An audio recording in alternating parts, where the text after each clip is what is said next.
ಚಾಲಕನ ನಿಯಂತ್ರಣ ತಪ್ಪಿ ಲಾರಿ ಪಲ್ಟಿ. ಸರಕು ಸಾಗಣೆ ಮಾಡುವ ಲಾರಿ ಚಾಲಕನ ನಿಯಂತ್ರಣ ತಪ್ಪಿ ಉರುಳಿ ಬಿದ್ದಿದೆ. ಮಹಾರಾಷ್ಟ್ರದಿಂದ ಮೈಸೂರಿಗೆ ಈರುಳ್ಳಿ ಸಾಗಿಸುವ ಲಾರಿ ಅಪಘಾತಕ್ಕೀಡಾಗಿದೆ. ಚಿಕ್ಕನಾಯಕನಹಳ್ಳಿ ನೆಹರು ಸರ್ಕಲ್ ತಿರುವಿನಲ್ಲಿ ಚಾಲಕನ ನಿಯಂತ್ರಣ ತಪ್ಪಿ ಲಾರಿ ಪಲ್ಟಿಯಾಗಿದೆ. ಈರುಳ್ಳಿ ಮೂಟೆಗಳು ಕೆಳಗೆ ಬಿದ್ದು ಈರುಳ್ಳಿ ರಸ್ತೆ ಬದಿಯಲ್ಲಿ ಚೆಲ್ಲಾಪಿಲ್ಲಿಯಾಗಿದೆ. ಲಾರಿ ಉರುಳಿ ಬಿದ್ದ ರಭಸಕ್ಕೆ ರಸ್ತೆ ಬದಿಯಲ್ಲಿ ನಿಲ್ಲಿಸಿದ್ದ ಸ್ಥಳೀಯರ 2 ಮೋಟಾರ್ ಬೈಕ್ಗಳು ನಜ್ಜುಗುಜ್ಜಾಗಿವೆ. ಫುಟ್ಪಾತ್ಗೂ ಸ್ವಲ್ಪ ಮಟ್ಟಿನ ಹಾನಿಯಾಗಿದೆ.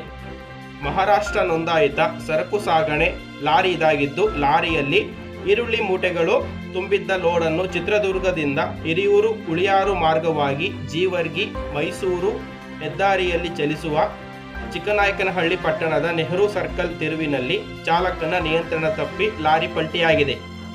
ಚಾಲಕನಿಗೆ ಸಣ್ಣ ಪುಟ್ಟ ಗಾಯಗಳಾಗಿದ್ದು ಸರ್ಕಾರಿ ಸಾರ್ವಜನಿಕ ಆಸ್ಪತ್ರೆಯಲ್ಲಿ ಚಿಕಿತ್ಸೆ ಪಡೆಯುತ್ತಿದ್ದಾರೆ.